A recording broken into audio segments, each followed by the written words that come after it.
C'est qui vraiment un patriote? De développer sens il y a patriotisme.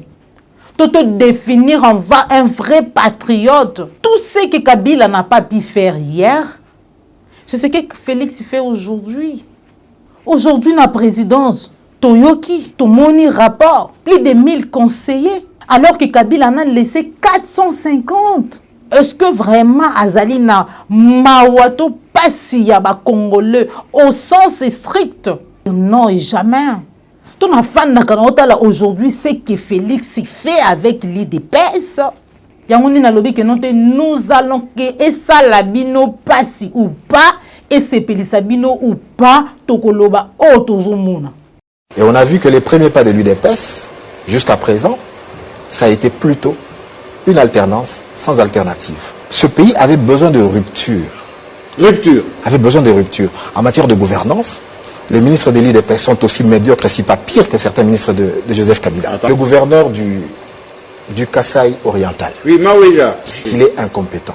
Mais en le nommant, en le proposant à ce poste-là, l'UDPS a récompensé, comme dans ses habitudes souvent, la fidélité au détriment de la compétence. Incompétence et bimine en poisson, noir sur blanc, sans tache. Bino va trouver comment l'enfer les autres. Quand vous aviez eu les temps, autant vous aurez temps pour critiquer Moutou, pour critiquer gestion, pour critiquer Nyonso. Il faut que nous ayons en place. Mais si Kango, c'est la mieux. Monsieur Moïse Katumbi, moi comme cadre de Ensemble pour la République, je dis qu'il est temps que nous puissions quitter l'Union pour la Nation, l'Union sacrée pour la Nation.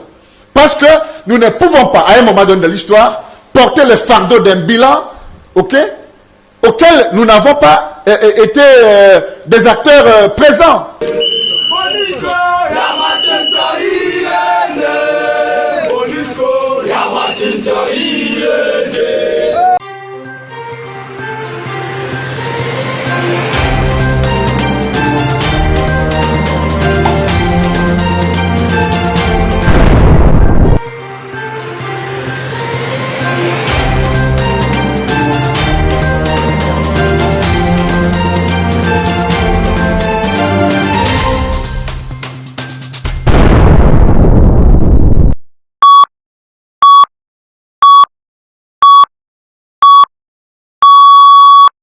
Mbote na bino ba patriote, ba résistant, ba combattant, ba yebo lingaka Congo koleka nyonso, ba yebo pesa bomo ina bino pona mboka na bino, ba ye vraiment bolala ka pongité chaque jour bokomelaka biso bobengaka biso to sololaka na bino elongo to partageaka makanisi elongo na bino na maetali mboka na biso République démocratique du Congo mboka o vraiment nzamba pesa biso sans toutefois que to sengaye sans toutefois que to ndima kobota ngai na yo congolais to pe congolaise. Merci na banza ete bozali vraiment ebele ba ebuzwi libaku ya ko kotanga encore une fois de plus na banda kuna bino na numéro ya sika analyse na ngai ya regard na ngai ya opinion na ngai na maetali yo politique sociale sécurité nyonso ya mboka na ngai République démocratique du Congo. Maman Joël comme nazali wana nazali en tant que mopandi sango en tant que patriote ko pesa makanisi na ngai ko informer ba congolais ko interpeller pe ko dénoncer na maizali ko leka surtout ya malamute na mboka na biso République démocratique du Congo et ko sala pasi mekasi lolenge nga maman Joël na lobaka ete tokotika ko lobate toko lemba pe kolobate na kosala o ezali par na ngai ya responsabilité na ngai. Pourquoi? Parce que très souvent na lobaka ete maman Joël tango na kitaka na terrain tango na kinaka na ba manifestation na ba marche o etali somi to ko etali mboka na biso République démocratique du Congo na bimakawana na rôle mi balé en tant que bopansango pona ko lakisa bino ma ezali koleka mais en tant que Congolais oyo pe azali côté les melama ezali malamu te na kati ya mboka oya biso na ye lelo na sujet vraiment ya insécurité oyo des fois eza bande ko belo batindela kanga ba image moko atindela kinga image na mona ki vraiment comme est-ce que ba pasoli mutu libumu bichoponyo so libanda ba image ya ndenge wana na éviter na yebite so ki mboka na biso mabele o nzamba pesa biso esengeli to sala nini esengeli nini po ete mabele na biso mboka na biso esikolama po ete tozwa vraiment liberté po ete tozwa kimia paix sécurité na kati ya mboka na ngai République démocratique du Congo. Mais kasi lelo na lundi discours oyo ya ancien président de la République Joseph Kabila na okiposa kolela makasi, je me suis dit mais est-ce que à un certain moment il faut tout ça là vraiment débat ya nationalité to pe débat ya nana koki ko kamba mboka to pe nana koki ko kamba mboka te, parce que en réalité o to ko telemela o to ko boya ezali traîtrisme, ezali trahison, ezali nyonso wana yango ekomema balkanisation, yango ekomema occupation, parce que mutu musu akozala pe mupaya mais kasi akotelemela baye mususu oba kolinga ko détruire to baye mususu oba kolinga kozwa to pe konyokola bayimboka, parce que aujourd'hui nous avons à la tête du pays o bobengaka entre parenthèses nenge bolingaka to benga ye mwana mboka Félix Antoine Tshilombo Tshisekedi, mais est-ce que aza réellement mwana mboka au vrai sens? Est-ce que vraiment azali na mawato pasi ya ba congolais au sens strict? Je suis désolé de dire non et jamais, parce que tant on a tali vidéo oyo cordon opi mafrika ko balancer kala mingi te namoni Joseph Kabila oto benga ka ba kombo nyonso to yebi na lobi te kaka amosantu na ko vationner Kabila te, mais dans un discours il y a Joseph Kabila koloba pe ko confirmer na munoko na ye abi eske boyebi banani bazali ko boma biso, boyebi banani bazali ko nyokola biso, boyebi banani bazali banguna na biso, alobi ba voisin oya biso, ba mboka oyo ezali nzinga na biso. Natiki bino na nubolanda, on se retrouve tout à l'heure. Majirani zetu, mnajua majirani zetu ni wanani? Ma pays voisins. Message ambayo niko nayo ya kuwapatia ni kwamba tunataka waheshimie Kongo.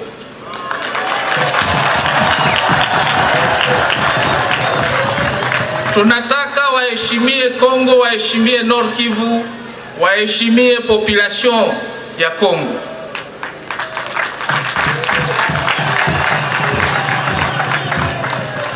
Tunataka wafanye hivyo kwa sababu Kongo inaheshimia nchi zote jirani. Tuko na 9 pays voisins. Hatujawahi hata siku moja kuingia nchi ya wengine. Hatuna sababu ya kufanya vile, kwa sababu yote ambayo tunataka iko hapa Kongo.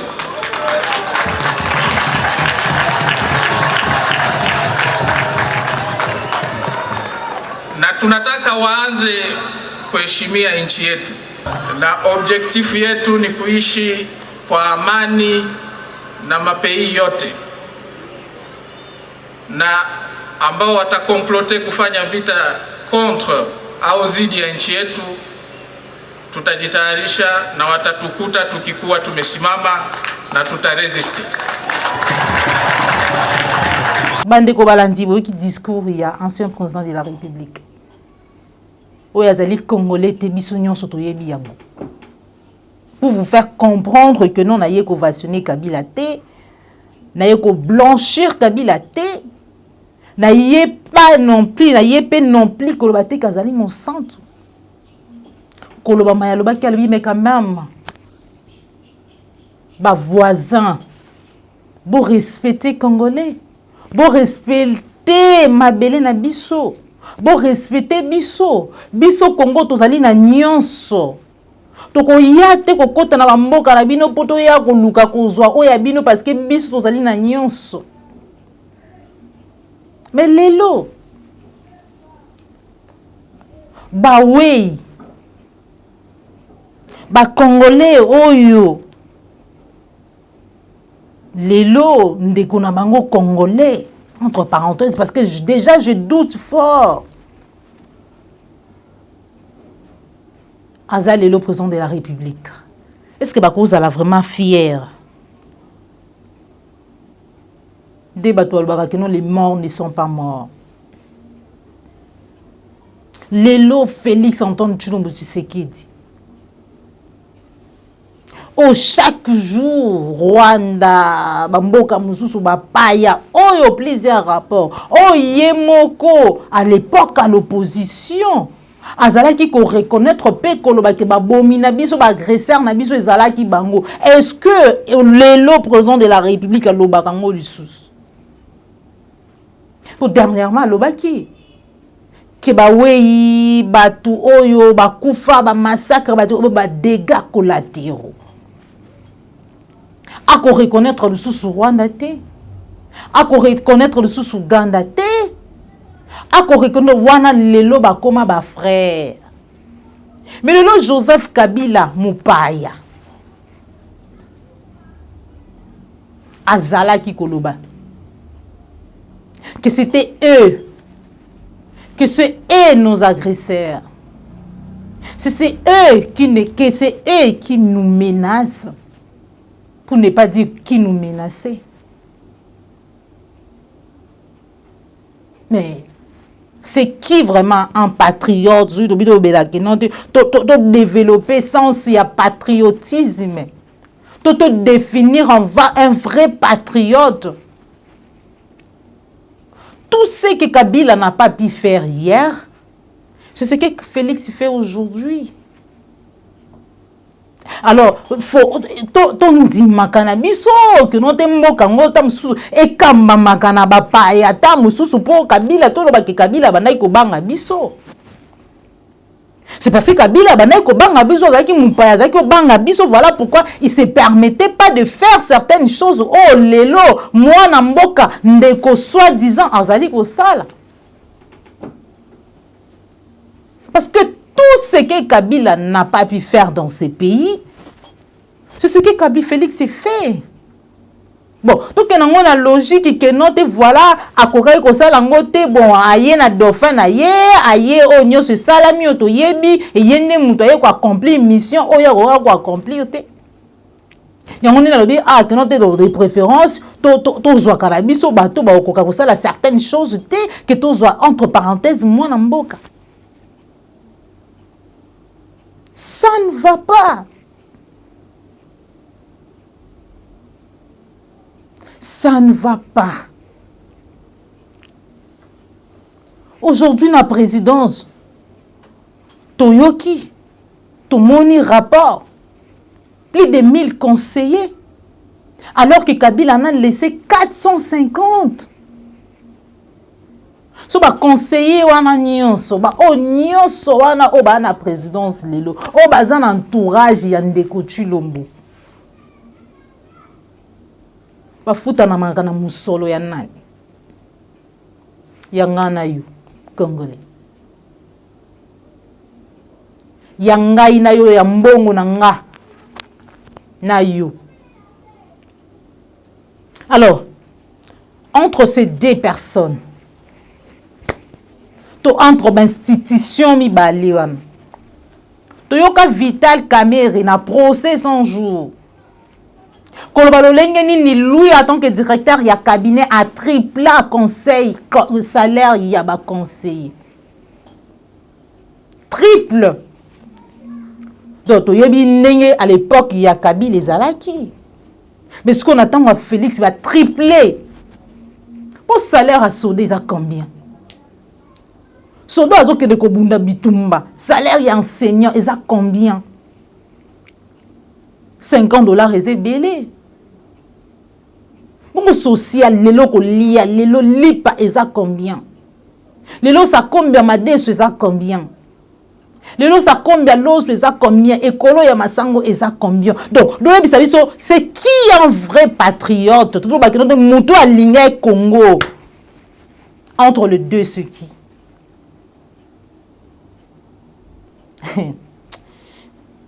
En tout cas, nous avons digéré en outil. Ton enfant n'a aujourd'hui, ce que Félix fait avec l'IDPS, la gestion na bango. En tout cas, je me dis, qui aime plus les Congos? Qui aime plus les Congolais? Bien que Bilognon soit mis balé, mon côté aligné ba Congolais, mais nani quand même que note azo porté ata mukie Congo à cœur. Tout ba Congolais na mitema na bango ata mukie.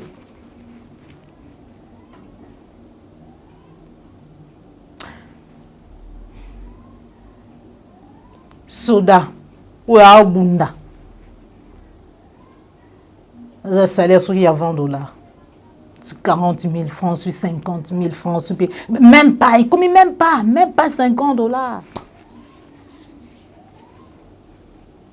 Même pas $50. Bah soda l'autre fois tout le monde a une image bah soda bah stala neti ko manifester ko revendiquer salaire na bango et tout. Ils sont bazana bazala ndolo hein. Or en réalité soda revendique kate, soda marche kate, soda tombo kakande.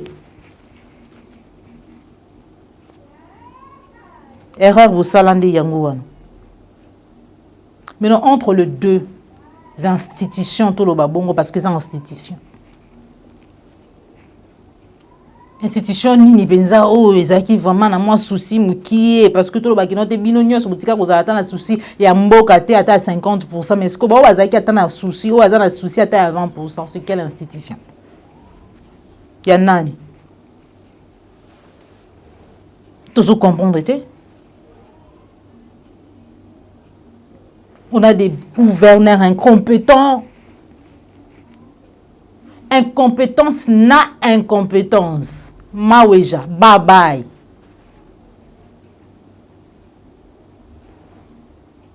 Bon, on a gouverneur à Bongo, bato à Bongo, tout le monde a l'élo partout. Incompétence na incompétence. C'est quand la fidélité, hein, on récompense quelqu'un par fidélité au détriment. Il y a compétence.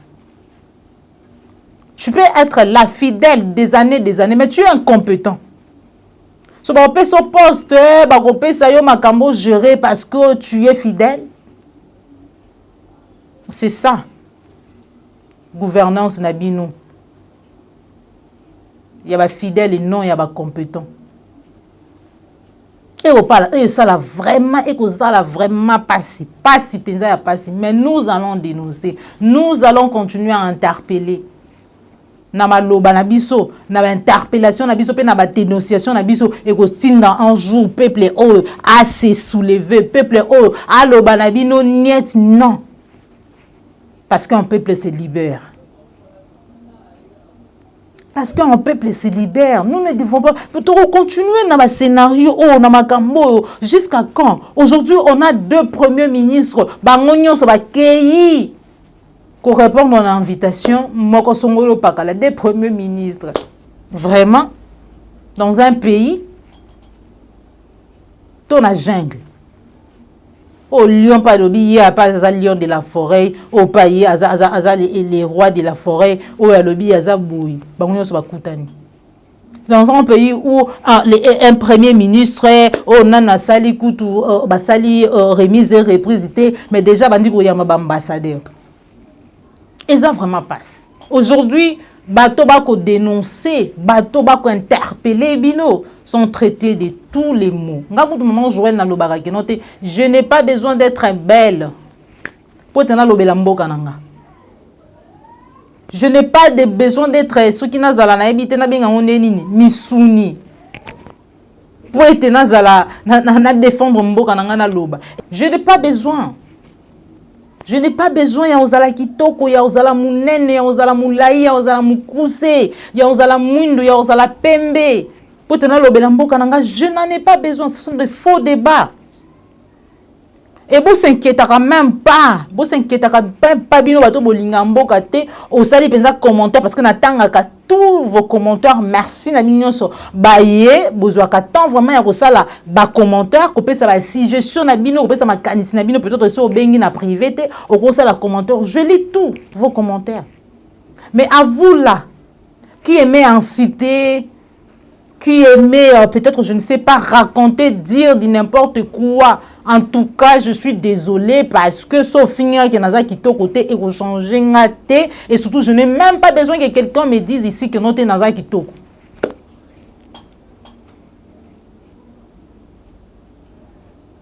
Naza a besoin que moutoye bisanga que non, maman va jouer les autres qui toko makasa. En tout cas, désolé.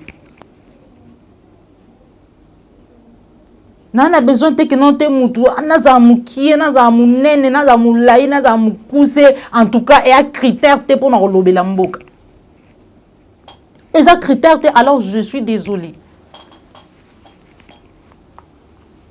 yangoni na lobi que non te nous allons que et ça la bino passi ou pas et c'est pelisa bino ou pas tokoloba o tozomuna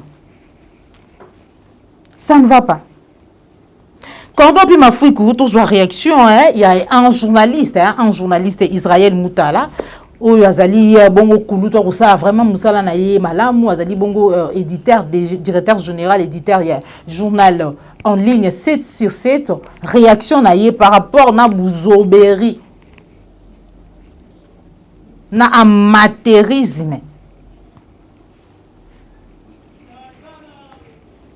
incompétence.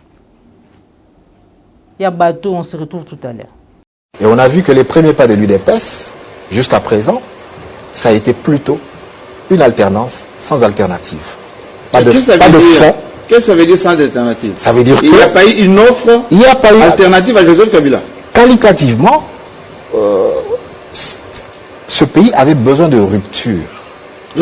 Avait besoin de rupture. En matière de gouvernance, les ministres de l'UDPS sont aussi médiocres, si pas pire que certains ministres de Joseph Kabila. Regardez un peu un cas qui est symbolique. C'est le gouverneur du Kasaï oriental. Oui, Maouéja. Alors, il est de notoriété. Qui n'a pas voulu quitter son poste d'ailleurs. Il est revenu en tambour battant. Il est de notoriété publique qu'il est incompétent. Mais en le nommant, en le proposant à ce poste-là, l'UDPS a récompensé, comme dans ses habitudes souvent, la fidélité au détriment de la compétence. J'espère que cette fois-ci que le président de la République a les commandes après la réqualification de la majorité à l'Assemblée nationale, qu'il va cette fois-ci privilégier la compétence à la fidélité. Les militants c'est bien, mais pour nommer les gens, et c'est triste, il ne faut pas récompenser une certaine fidélité. Donc, parce que la fidélité, le militantisme, ça ne résout pas le problème. Tu peux avoir fait 30 ans comme militant de l'UDPS, 40 ans ou même plus de 100 ans. Mais pourquoi ils se sont battus alors? Peu importe. Il faut bien qu'ils se retrouvent. Non, peu importe. Mais vous allez vous retrouver, vous avez quelle qualification entre-temps? Est-ce qu'à l'UDPS, il n'y a pas d'autres personnalités de meilleure qualité, de meilleur calibre? C'est ça la grande question. Merci beaucoup, Gordon Pimafrikou, Ozali Komona. Et c'est ce que nous faisons. Hein? C'est ce que nous faisons. Donc, Toela ki awa. Voilà alternance pacifique. Mais est-ce que vraiment, population qui vraiment a besoin d'alternance, ou d'ensemble, alternance, ou décor, parce qu'aujourd'hui, on a crié blocage. Aujourd'hui, qui bloque qui? Incompétence et bimine en poisson. Noir sur blanc. Sans tache. Union sacrée pour la nation. Gouvernement et Zéla Bisso. 2 mois et 2 mois dans le qui a sans conseil de ministre. 2 mois et 2 mois avec des ministres démissionnaires. 2 mours. Pour déjà sur l'équipe 1 mois. Tout ça le 2e mois. Avec 2 premiers ministres. On va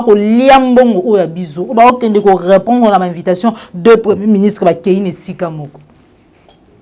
Un ministre, on a sali remise et reprise, on a vraiment installé, on a sans gouvernement, on a déjà ambassadeur, jungle. Et ça ne va pas. Quel amateurisme, même la tout notre habitude, ça va conseiller, parce que plus de 1000 wana basala anini, musala mango zarani. Moussa les arani. Bino va trouver au monde l'enfer les autres. Quand vous aviez eu les temps, autant vous aurez temps pour critiquer Moutou, pour critiquer gestion, pour critiquer Nyonso. Il faut que nous ayons au coup à place. Mais si Kango, c'est que la mieux.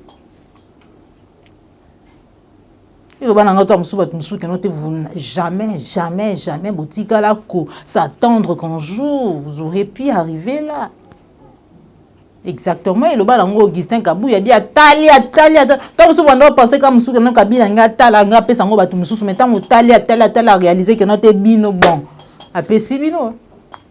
Apesi bino bateau bando pour critiquer ma casse koleka pour être tout comprendre en réalité qui est l'IDPS. Qui étiez-vous des années? C'était fort en critique.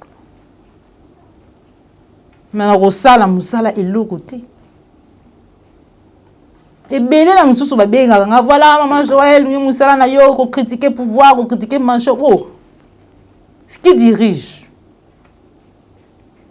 Non, la campagne électorale pour nous Congolais va voter bango une fois arrivé au pouvoir, vous allez améliorer la condition sécuritaire, conditions sociales, sanitaires, nyonso ya ba Congolais. Pas longtemps, tu as comme Allemagne d'Afrique, Kinshasa, wapi Allemagne. Ba millionnaire, wapi yango. So ba rappeler bino sans empêcher. So ba yebisi bino que non te bon, vous aviez dit que vous alliez une fois arrivé au pouvoir. Est-ce que vous salango te to lobate?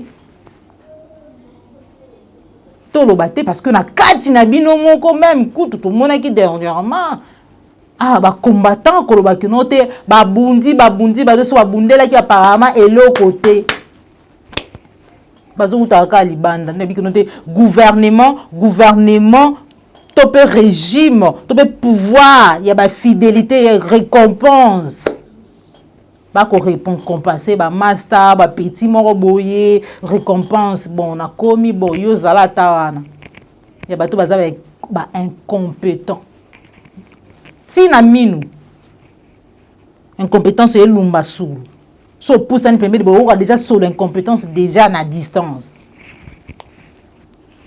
union sacrée tozeli gouvernement ote ezobima Kabila qui bloqué Kabila accueilli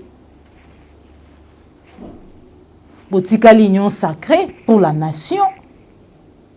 Pas transfige, ba yé, ba débauché, ba yé. Mais, souka nango gouvernement ezo bimati.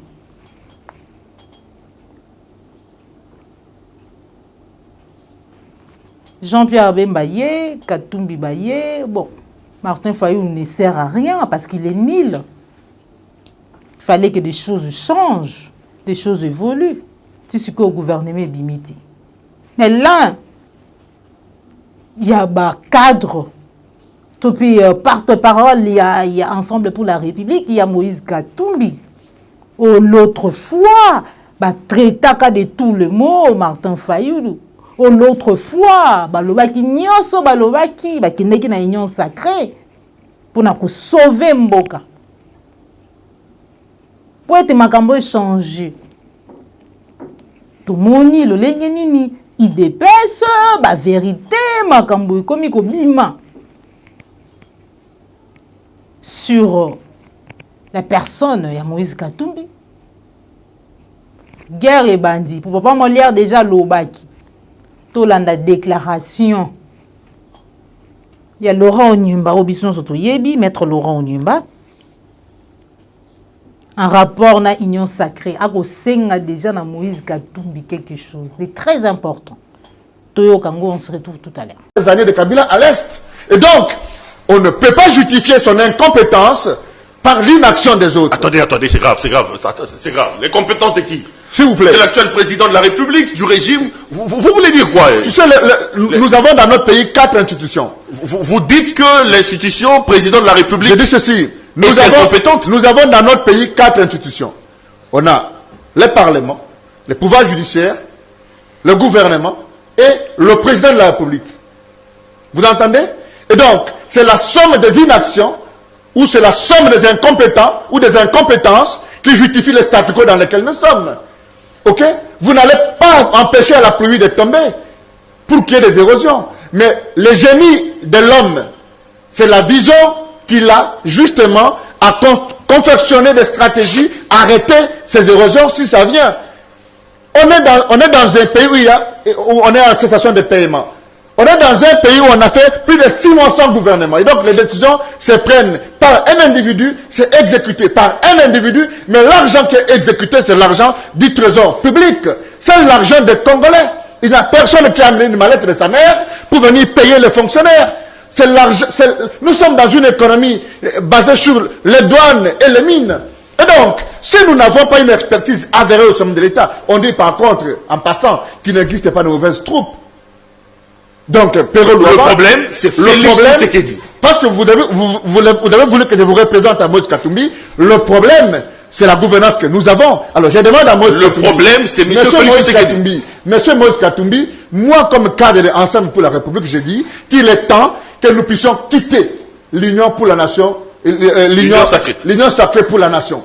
Parce que nous ne pouvons pas, à un moment donné de l'histoire, porter le fardeau d'un bilan, ok, auquel nous n'avons pas été des acteurs présents. La preuve, nous avons dit sur ce plateau que c'est scientifique, qu'on ne peut pas confier les gens ou bien des responsabilités ministérielles à des gens que sur base d'un indicateur qui est scientifiquement enseigné à Sciences Po.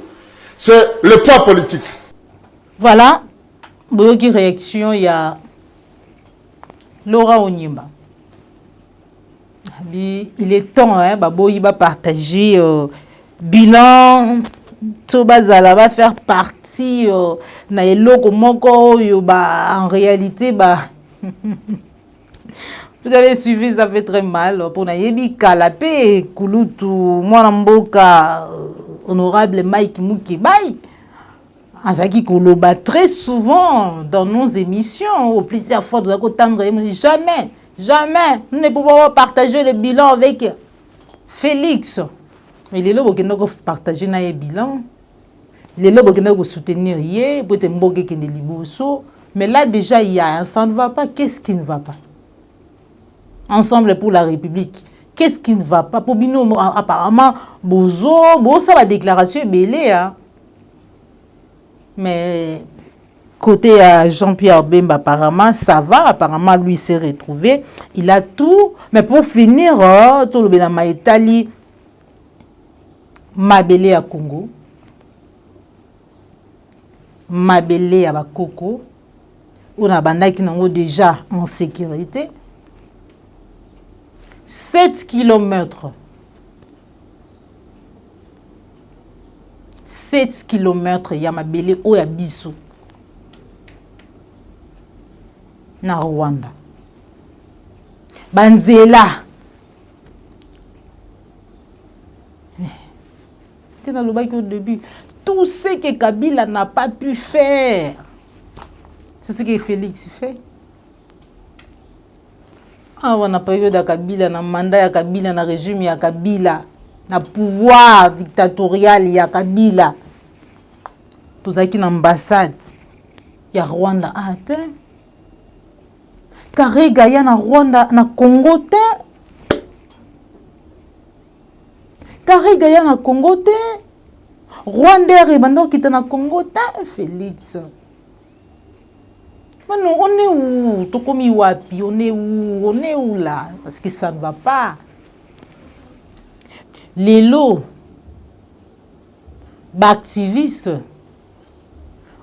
Congolais, ko manifester liboso ya ndako, topé lipango, so ki pe nini ya MONUSCO ya na mboka na biso, ça fait plus de 20 ans déjà, les lots 20 ans to kende. Changera la mission, ils aura liboso, ezalaka et comme lelo MONUSCO. Mais pour la manifestation, une jeune dame, où il y a tellement qui y a parmi tant d'autres, qui a été MONUSCO qui est activiste à Lucha, na kombo ya Vastila, arrêtés pour avoir manifesté. Donc, du Kabila, na ebite suki na benga kwa Kabichi. Moko kaka ndeka bamana ko arrêter ba activiste na tonga Kabila, c'est de la même façon lelo bazali ko interpeller, bazali ko arrêter ka ba activiste. Na goma na ngonga oyo na goma Butembo ba côté wana na ngonga oyo to koloba il y a interdiction, il y a ba manifestation. Toza na mboka ni. Parce que Monisco oka moko Kabila déjà à son époque na gouvernement na yeba sengaka déjà départ ya Monisco, mais Monisco est toujours là. Tolandana nous déclaration ya Kabila et puis total lenge nini ba jeune activiste ba kindeki vraiment ba ilucha na ba congolais misusu ko senga ete Monisco akende. On se retrouve tout à l'heure. 20 ans après le déploiement des forces onusiennes dans mon pays, et en raison de leurs résultats largement mitigés au plan opérationnel, mon gouvernement réitère son exigence du début effectif et substantiel du retrait de cette force multilatérale.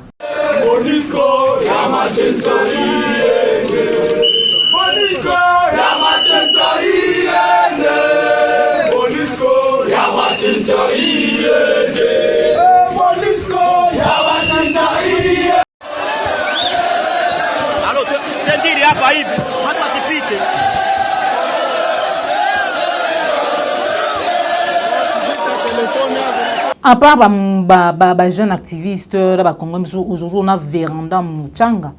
Oh, toyoki que note voilà auditorat azali déjà bon ko fungola déjà information judiciaire contre leader to contre membre ya Véranda Muchanga. Bandeko. Bino batu bolobaka parfois que vous devez vous lever, botelema, bobunda, jeunes et population, jeunesse population, allez je dis Véranda Muchanga. Ba jeune ba telemi. Yoka. Auditorat. Ya mboka nini, ya bapaya te, ya Rwanda te, ya Uganda te, ya Burundi te, ouverture. Sikoyo. Babundaka po na mboka ndenge nini batelemaka po na mboka ndenge nini. Bino bozo bunda kotoyo, bino bozo luka solution kotoyo ya banguna bapaya o bazo boma bino na bango. E bango wakanga bino. Bango bazo luka kubana kofungola information. Information judiciaire pour na kubana ko kanga ko faire taire ba leader ya Véranda Muchanga. Oh Congo le bikonote moyini ya congolais, mobomi congolais. Avant ils allaient mopaya. Et na congolais yimoko. Parce qu'aujourd'hui on a entre parenthèses moi na mboka. Kabila mopaya. Et que fait notre moi na mboka? Que fait notre moi na mboka? Tordo obi mafriku to chité na 2 vidéos s'il te plaît. Vidéo oyo ba Rwandais bako beta li solo ya ba maître ya ba nzela ba frontière na biso na ba mboka na biso ba territoire na biso kolongwe pai na bango kino epai na biso na facilité nyonso accessibilité oza donc oza qui même pas liboso 7 km ya mabele na biso tolanda yango. On se retrouve tout à l'heure to address these impediments accordingly, that both countries were to raise funds and construct the following roads. Number 1 is Budiba Bridge, which is across River Semliki with Rebsengo. Budiba and Bunia Access Road, that is 78 kilometers. Mpondo Kasindi Beni Road, which is 77 kilometers. Nebi Goli Bunia Road, 197 kilometers. Goma Rushuru Bunagana Road, which is 100 kilometers. Bukavu Goma Butembo Beni Bunia Corridor, which is 758 kilometers. One would ask, what is the justification? What is the justification for Uganda DRC interconnectivity?